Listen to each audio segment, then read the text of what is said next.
I feel it's important to also mention that there have been some developments recently, and actually developments that have been going on for a long time, but more recently with much more success in the area of automated writing evaluation. That is really a different set of tools other than just grammar checkers or spell checkers. In addition to obviously catching problems that have to do with mechanics, such as spelling errors, or with some grammar items, subject-verb agreements, missing articles, run-on sentences, and so on.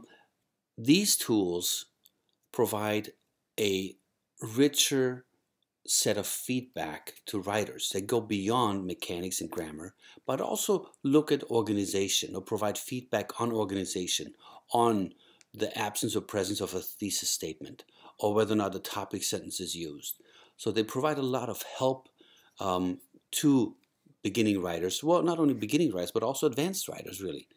So what I'll do is, as part of this week's activities, you'll be able to take a look at some of these tools. Now, you can read about these tools. It's more difficult to try them out because they're all not for free.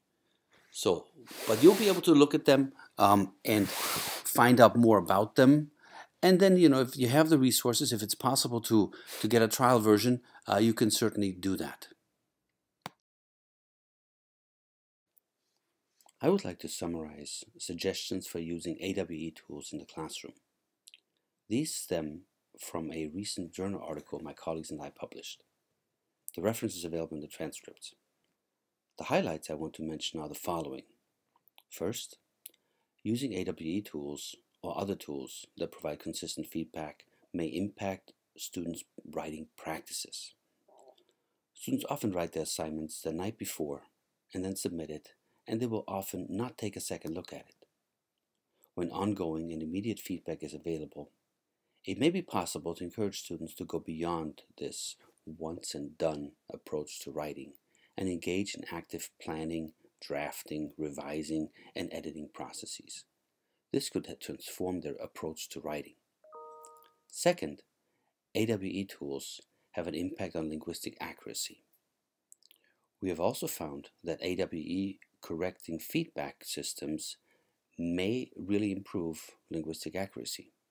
That means that students who use such tools become better and more accurate writers. Third, teachers continue to play a significant role. The last point I'd like to make is that, which is really true of all the tools that I've experimented with in the classroom, is that instructors' use and perception of the utility of these tools is key in getting students engaged in trying these tools out and seeing the value and the shortcomings of these tools. Last but not least, I would like to mention at least some of the more popular automated writing evaluation tools that are available on a commercial basis.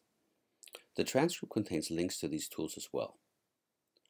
Turnitin is a product that is used quite a bit at US universities, especially in first-year writing programs.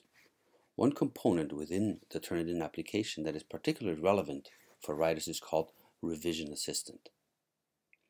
Turnitin also provides so-called plagiarism checking services. This is a service that checks to see if the paper student submitted was written by the student and not merely copied from another source. With so many papers being available on the internet, it is becoming increasingly more difficult to verify that students submit their own work and that they give appropriate credit to the sources they use as their complete papers.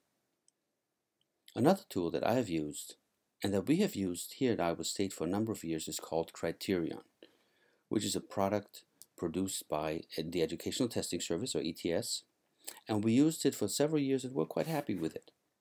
The last product I'd like to mention at least is called My Writing Lab, which is produced by Pearson. I will have links for you in the course so you can take a look at them and read more about them. Please keep in mind that there are other products as well, but I cannot list all of them in this short segment.